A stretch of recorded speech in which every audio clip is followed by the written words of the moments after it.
Hola, bienvenidos a una nueva emisión de este podcast llamado Poco Común. Yo soy Socerz, que como se acostumbra, les doy la bienvenida a esta emisión. Y pues una emisión después de una pausa que hice por largo podcast que hice en el episodio anterior.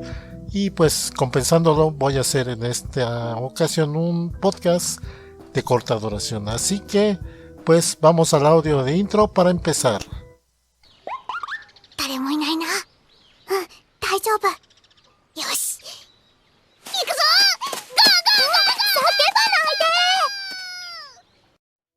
Y bueno, entonces empezamos con este que es el episodio 147 de Poco Común.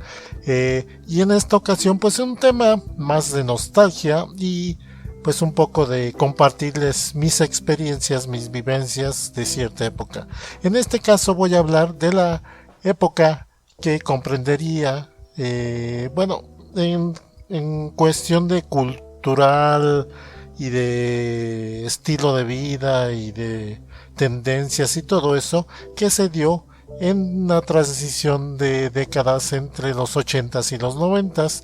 Específicamente estaré hablando del periodo entre 1988 y 1992, que es una época que se me hace muy peculiar porque se dieron ciertos cambios, algunos como que fue de forma artificial, porque aquellos que promovían diferentes cosas de modas y de música, de contenidos, pues quisieron hacer como un cambio, una diferencia entre lo que se producía en los 80s y lo que se producía en los 90s. Entonces de alguna manera como que introdujeron ciertas cosas de manera forzada. Bueno, vamos directo al tema.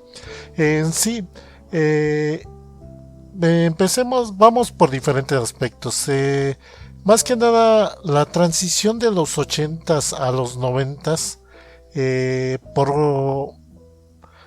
por medio de las diferentes industrias, sobre todo de las modas, de la industria musical y también de las industrias de los medios como televisión y cine, pues hacia finales de los 80s trataron de impulsar un cambio, una diferencia, algo que diferenciara la década, que empezara a diferenciar la transición, que se sintiera un cambio al hacer la transición de los 80s a los 90s. Entonces,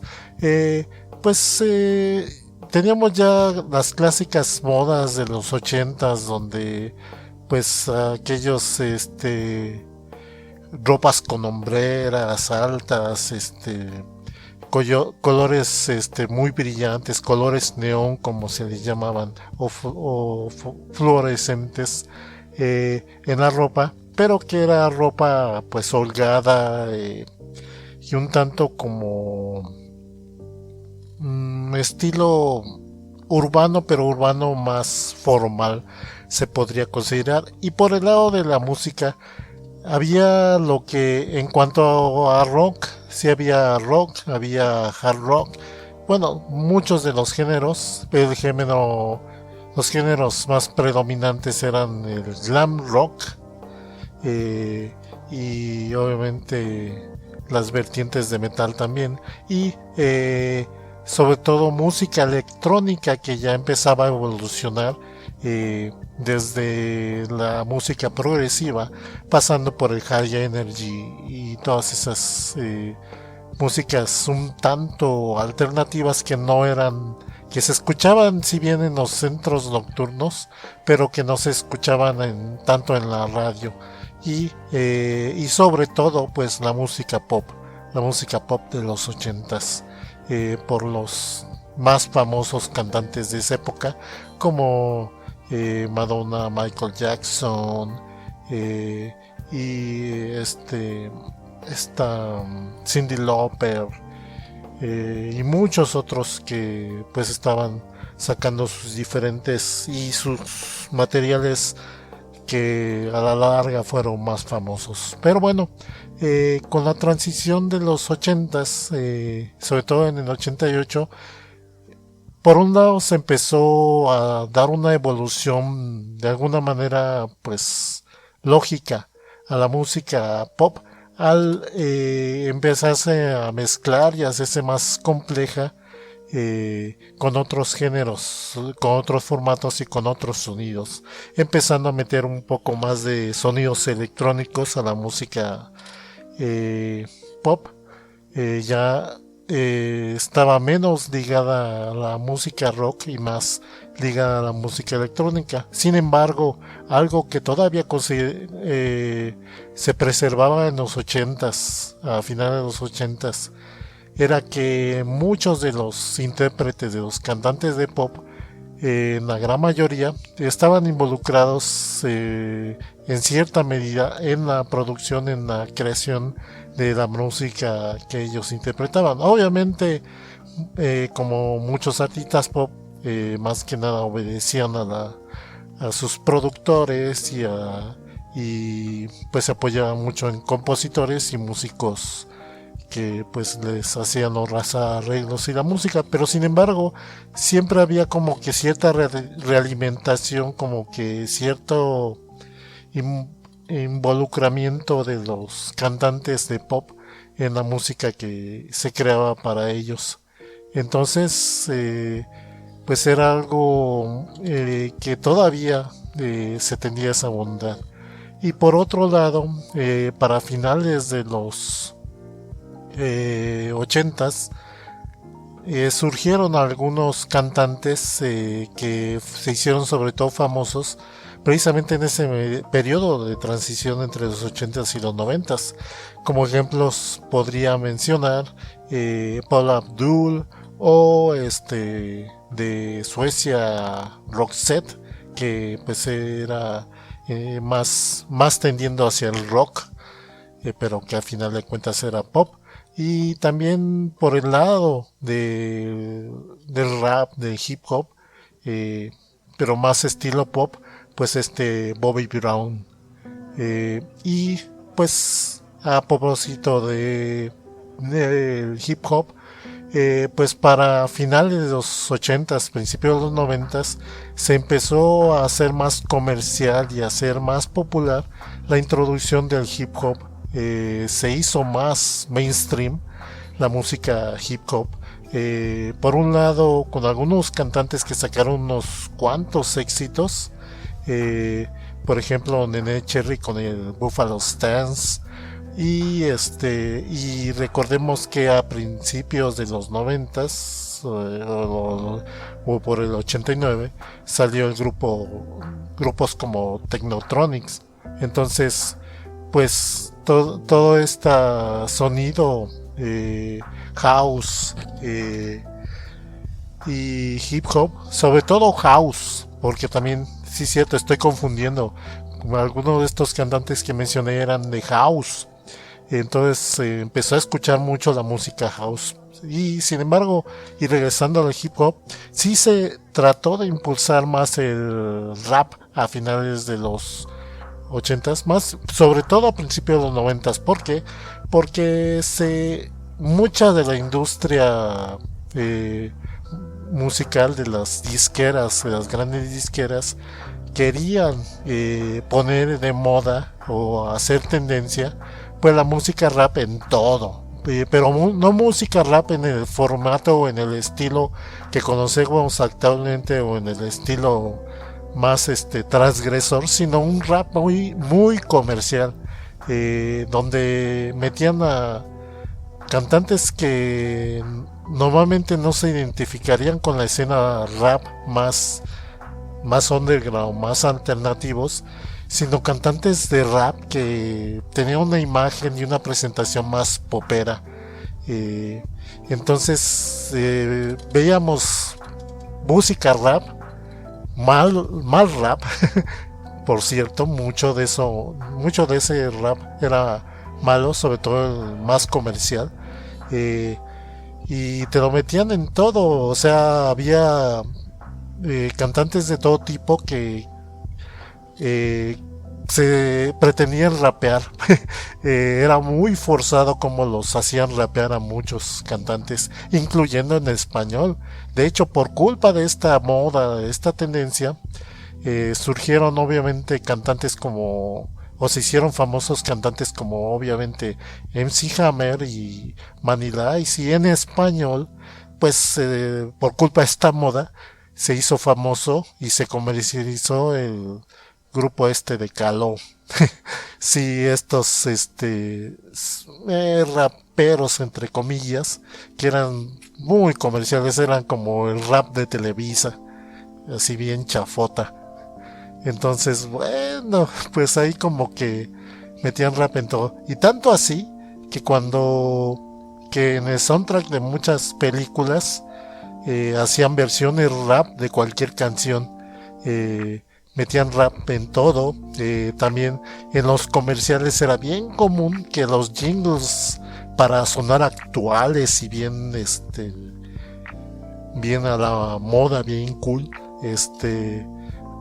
rapearan en los comerciales. O sea, había rap en todo y era ridículo como todo eso. Un ejemplo también es, por ejemplo, pues en la época una caricatura que era muy famosa, muy popular, pues fue la de Tiny Toon Adventures. Entonces, recuerdo el episodio de Gangbusters, se llamaba, que se lo tradujeron como la pandilla de Buster, eh, donde pues en una parte del episodio este Buster hace su grupo, su pandilla, y empiezan a enfrentar a la pandilla de los malos de Montana Max, rapeando con un duelo de rap, y todos aquí rapea y quién sabe qué, y tú te quedas, no manches, o sea, era ridículo, chistoso, o sea, y resultaba, como dicen actualmente, cringe el ver ese episodio, la verdad.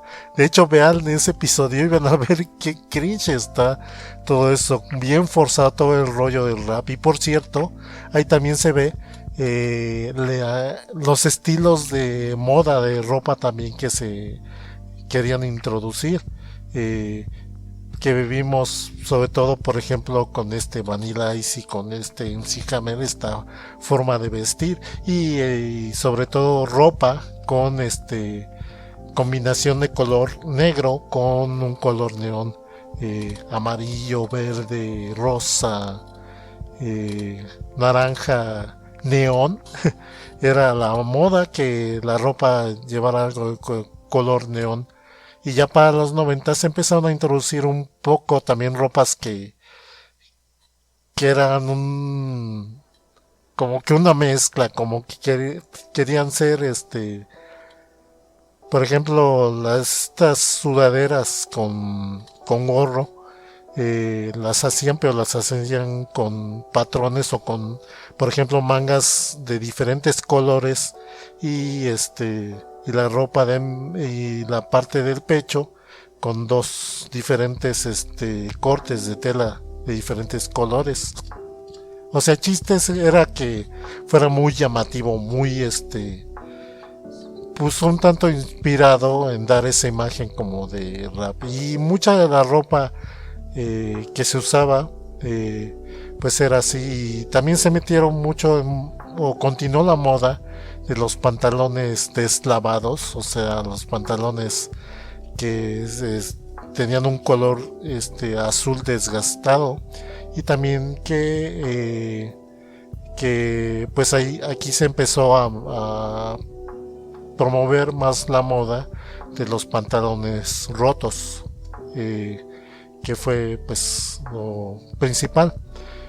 Y más que nada menciono esto de la moda del rap porque fue una moda muy pasajera, que fue distintiva de finales de los 80s, principios de los 90s, ya para mediados de los 90s, por ahí del 93, 94 y en adelante, pues esa comercialización del rap pues ya empezó a desaparecer y ya las grandes disqueras pues empezaron a comercializar más la música dance y pues el pop que después conocimos como con Britney Spears y las Spice Girls y cosas así. Eh, y el rap pues continuó, pero continuó en el formato que originalmente era, con verdaderos cantantes de rap, de hip hop, que pues cantaba más o hablaba más de sus temas más propios del rap, de temas de reclamo, de transgresión, eh, y un tanto de glitter. Eh, y pues esto más que nada fue lo que predominó en la moda de esta época.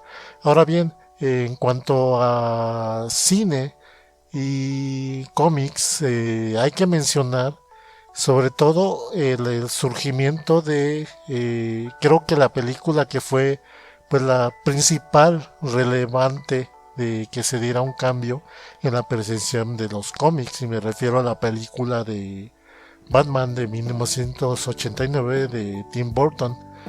Una película que pues en un principio nadie le tenía fe por ser una película precisamente de superhéroes, o sea, sentían que no iba a vender, que no iba a ser popular, que iba a ser una cosa rara y pues de muy de nicho, pero pues supieron manejar muy bien la mercadotecnia de esa película, la promovieron muy bien los de Warner, eh, y tanto así que se dio pues el fenómeno de la Batimanía durante el año en que se iba a estrenar la película en el 89. Entonces veías todo tipo de artículos con imágenes de Batman, principalmente el logo del murciélago en todo, en ropa, incluyendo ropa interior, en accesorios, había videojuegos obviamente, o sea, había ya todo, todo una colección de mercancías que podías hacer una inmensa colección de mercancía con la temática de Batman. Entonces, pues ya cuando salió la película fue todo un hitazo, y a partir de entonces, pues mucha gente que a lo mejor no conocía superficialmente los cómics o simplemente sabía de su existencia pero nunca se había adentrado a los superhéroes, a los cómics, pues a partir de esta película de Batman se los tomaron un poco más en serio y empezaron a mucha gente a buscar cómics, pues todos los cómics que tuvieran una historia interesante o relevante, sobre todo los arcos y las colecciones de cómics que contaran arcos importantes de historia.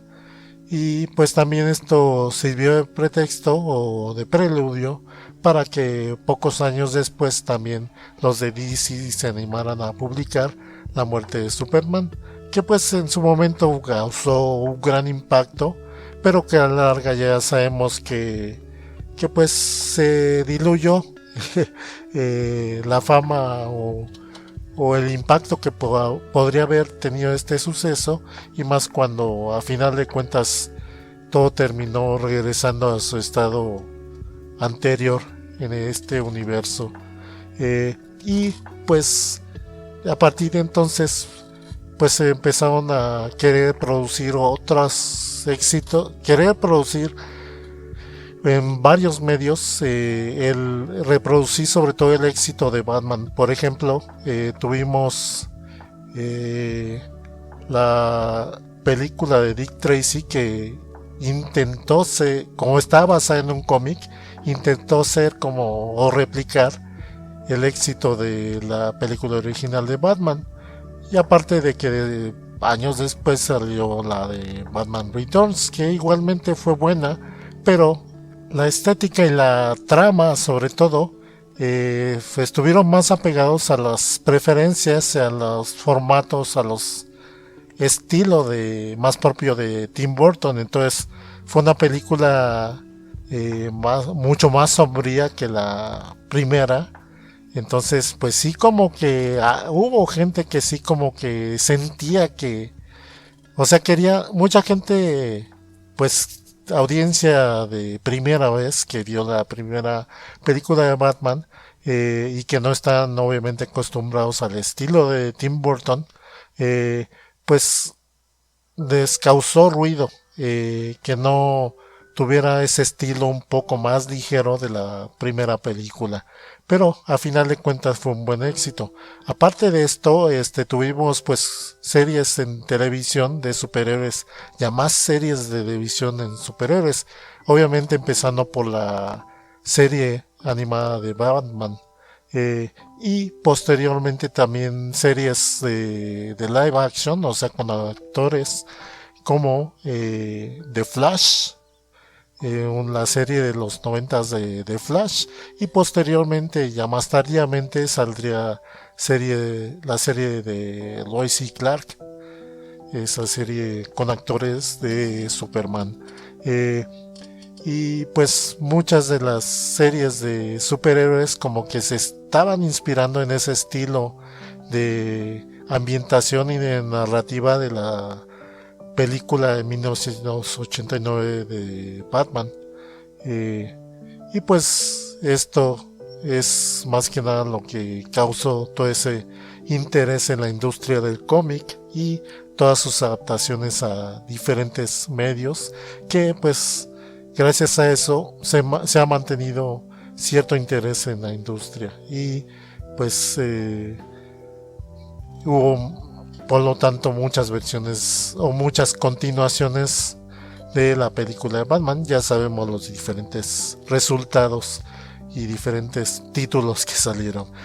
Bueno, por este lado de los cómics, por el lado de la animación también, como que se estaban tratando de presentar algo nuevo, pero que retomara mucho de la esencia de o la popularidad de las series animadas clásicas, porque si bien en los 80s tuvimos muchas series animadas que obviamente trataban de vender juguetes, He-Man, G.I. Joe, ¿qué otras? Ay, ahorita no me acuerdo, se me borró un poquito el cassette, pero sí, o sea, todas estas, para finales de los 80s, principios de los 90s, empezaron a hacer ya series más o basadas en cómics o con con alguna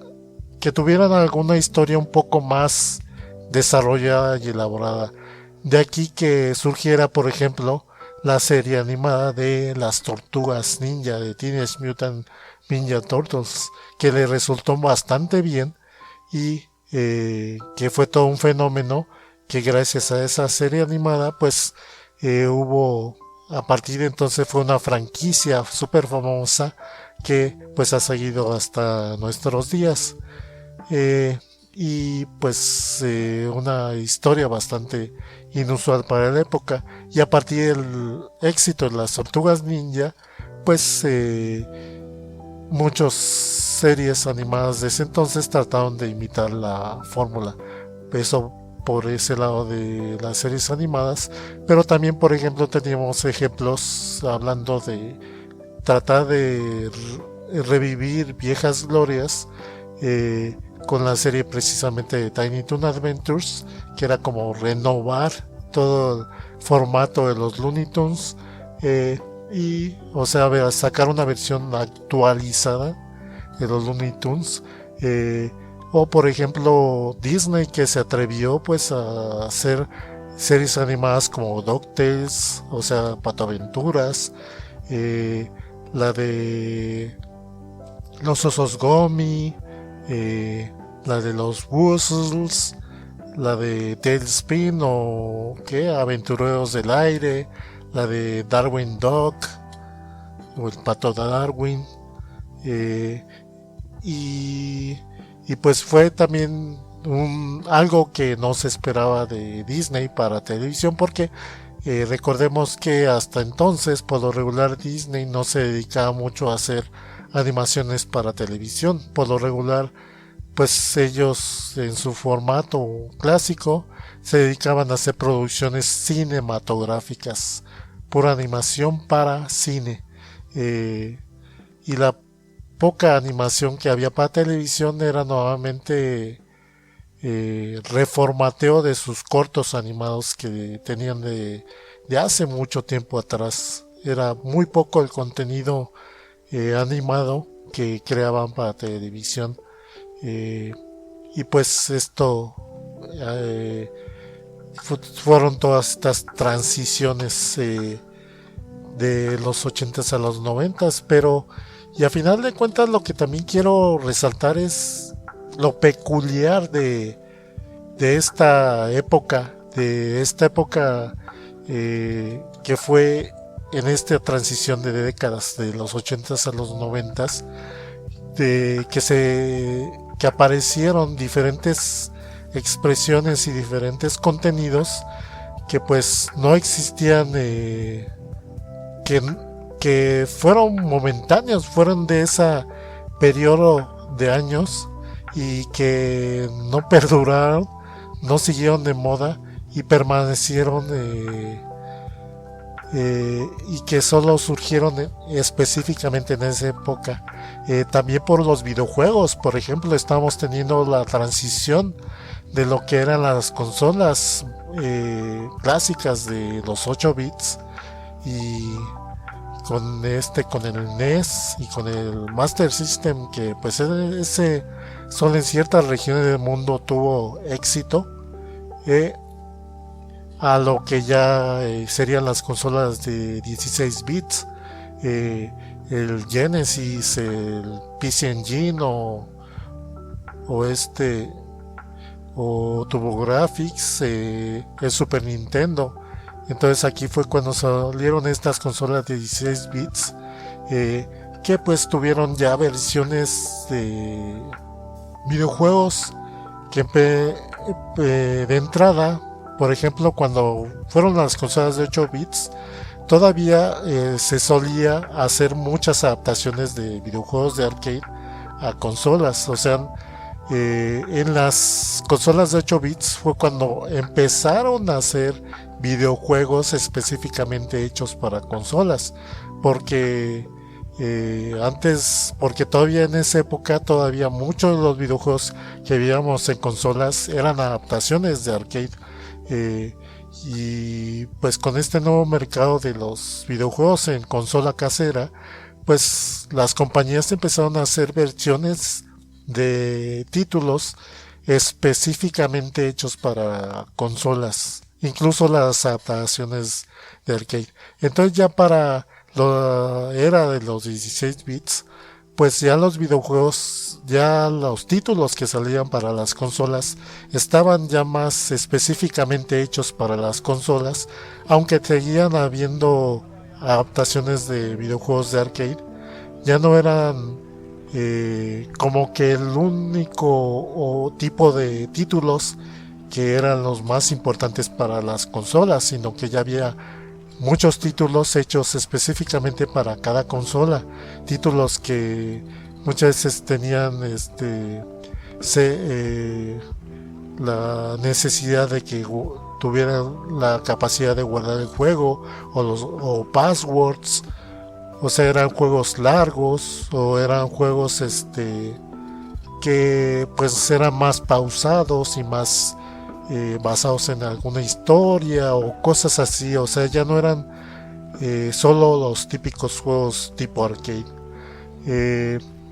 Y aparte, hay que mencionar, y pues obviamente aquí fue cuando empezó a introducirse y a experimentarse con el formato de los CDs, cuando PC Engine metió su adición de CD y y posteriormente el Genesis o el Mega Drive metió su CD también, aparte de otras consolas que saldrían innovando según con el formato de CD. Y pues está evolucionando en consecuencia y en conexión con esto la tecnología de las computadoras, que pues en los 80s empezaron ya a introducirse las computadoras para uso casero, aunque todavía eran caras. La mayoría de las computadoras solo estaban disponibles en oficinas o en las escuelas, o sea, en lugares muy específicos. Todavía era un nicho que la gente comprara computadora para casera. O sea, lo más cercano a una computadora casera era sobre todo la Commodore 64. Era la más accesible, más barata, al menos para acá, para el mercado americano, porque para Europa pues estaban las computadoras desarrolladas en Japón y en Gran Bretaña, como la Sinclair, como la Spectrum, como la PC 9800 y otras que existían. Pero el chiste es que era algo, tecnología o muy limitada cuando era casera, o muy cara si era tecnología pues que de punta de alguna manera en cuanto a computadoras. Y ya con la entrada a los 90s pues empezamos primero a tener pues ya sistemas operativos que fueran más accesibles para los usuarios, sistemas operativos que fueran visuales, que tuvieran iconos, que tuvieran interfaz gráfica, que los usaras con mouse, porque antes de eso pues era MS2 sobre todo, con comandos tecleados y cosas así. O sea, no era algo que cualquier persona tuviera la facilidad de usar. Y pues empezaron a popularizar interfaces gráficas como la de Apple, obviamente, y la de pues ya fue aquí que surgió el Windows 3.1, que fue la versión más popular en ese entonces de Windows, y que de hecho le dio notoriedad a Windows como un sistema operativo pues ya gráfico para computadoras de tipo PC. Entonces pues ya empezó a hacerse por ese lado más accesible las computadoras para el público en general. Y aparte pues las computadoras ya no eran solo, ya no comprabas una caja negra ya para principios de los 90s, sino que ya empezaron a introducir pues las plataformas modulares en unas PCs, donde podías ya empezar a armar por partes la computadora, con la introducción del microprocesador, el 386, y las memorias RAM que ya eran escalables, las tarjetas de video y las tarjetas de sonido, y empezaron también a tener las computadoras capacidades multimedia. Ya las computadoras antes de esto pues nada más tenían una interfaz de video, pero pues más que nada para desplegar imágenes muy limitadas y texto sobre todo. Y ya para principios de los 90s pues las computadoras empezaban ya a reproducir video, música, animaciones limitadas, y los videojuegos obviamente empezaban a ser más complejos para las computadoras.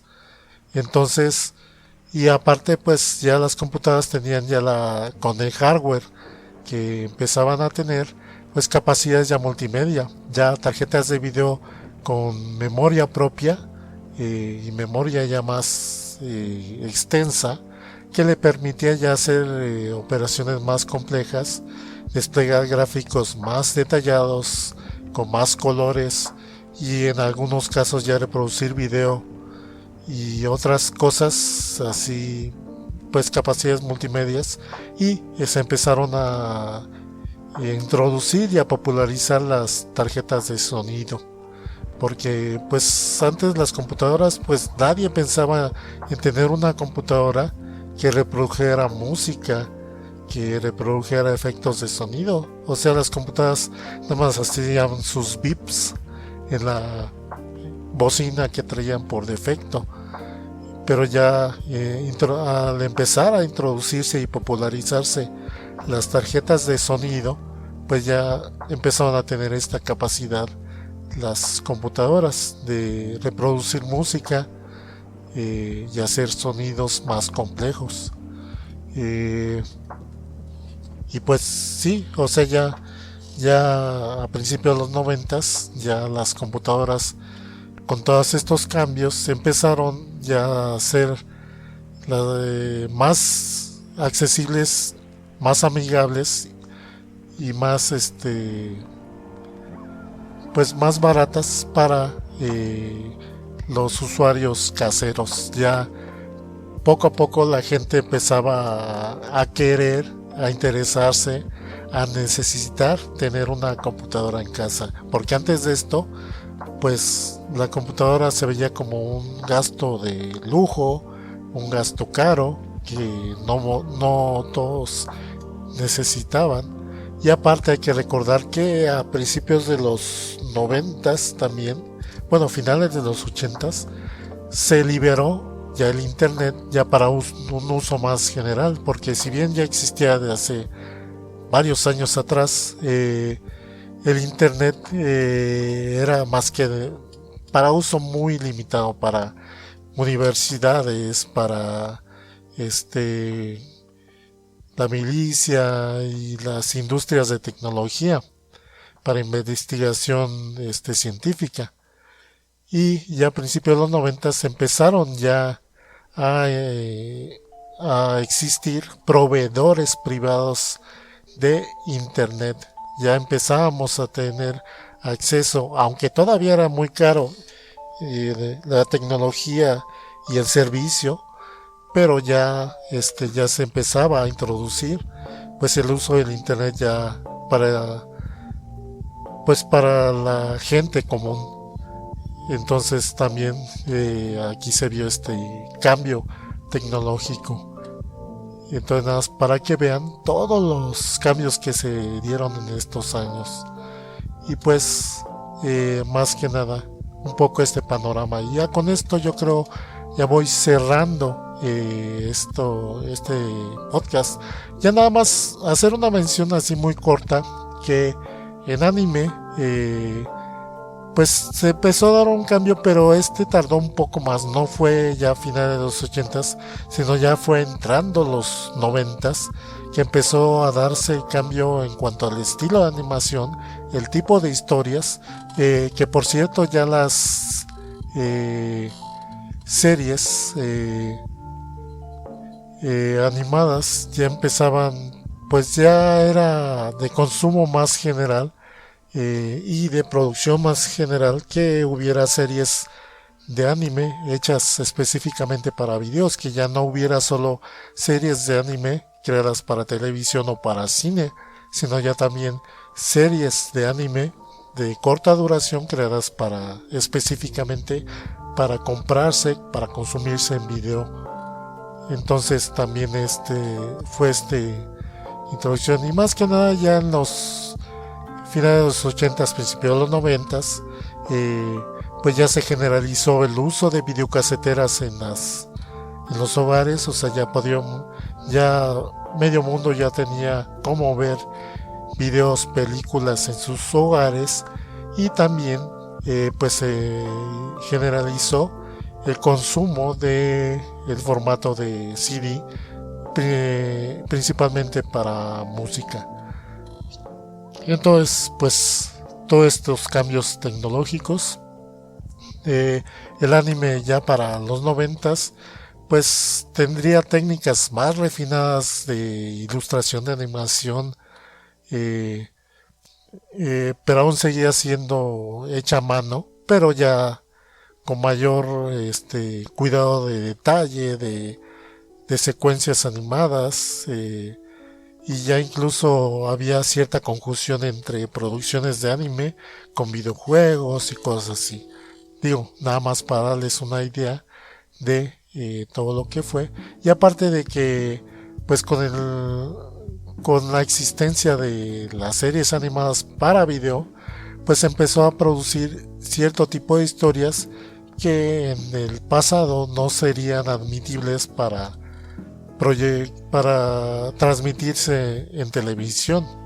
Entonces se atrevían a hacer cierto tipo de historias que pues eran más atrevidas, más violentas, más contenido de sexo, historias más rebuscadas y complicadas. O sea, había un tanto, empezaba a abrir el espectro de géneros y de tipos de historias de anime. Y recordemos que creo que fue el 88, salió la película de Akira, que marcó un cambio muy importante de cómo se haría anime a partir de surgimiento de esta película, que fue muy famosa y popular en Occidente. Y bueno, ya con esto cierro este podcast. Vamos al audio de salida ya para cerrar. じゃあもう一回やってシャミ子ちゃん。違います。吉田優子改めシャドウミストレス優子です。やっぱりシャミ子なのかな。笑うな。滑舌なんて気にすんなシャミ。頭を発展させないで。 Y bueno, este ha sido el episodio 147 de Poco Común. Espero que lo hayan disfrutado. Gracias por haberlo escuchado, descargado, streameado, como sea.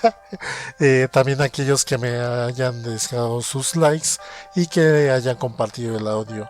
Les recuerdo que este podcast lo pueden encontrar en iVoox, en el espacio de Poco Común, dentro de la nerdulería.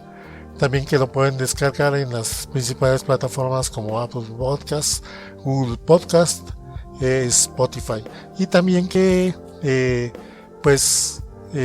este podcast está disponible en Facebook, en la página de la nerdulería, que es a la que pertenece principalmente este podcast, pero también en páginas como La Podcastería y Encode. Busquen esas dos páginas en Facebook, donde también publico este podcast. Y también les recuerdo que este podcast se publica, la versión en video. Este podcast, el audio, se publica los martes y la versión en video se publica entre sábado y domingo,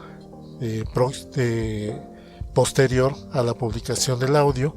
La versión en video se sube al canal de la nerdulería en YouTube. Busquen nerdulería en YouTube y ahí van a encontrar estos podcasts en formato de video, donde pues se complementa pues la presentación de este podcast con imágenes.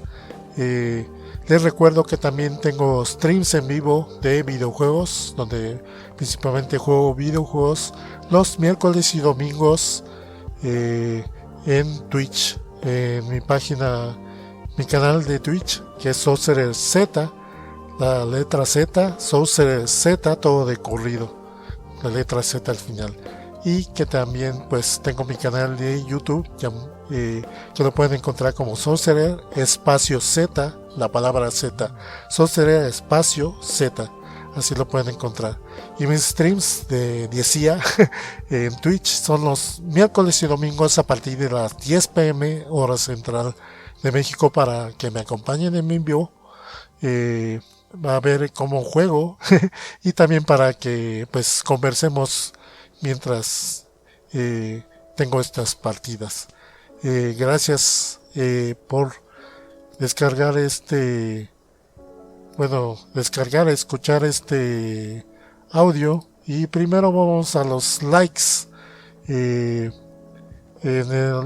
los dos podcasts anteriores de Poco Común 146 parte A y parte B, gracias a Kaikyu, a Yuki Soto, a Allen Marcells, y también a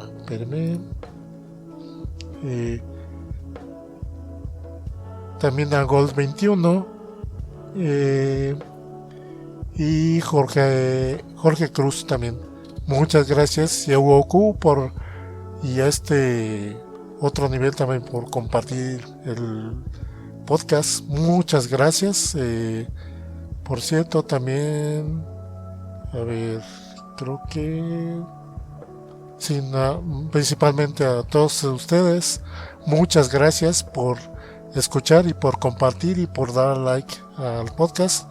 Y les agradecería también a cualquiera si gusta dejar sus comentarios, sus opiniones, ya sea en las publicaciones en Facebook, en la nerdulería principalmente, y en iVoox también pueden dejar sus comentarios, estoy checando.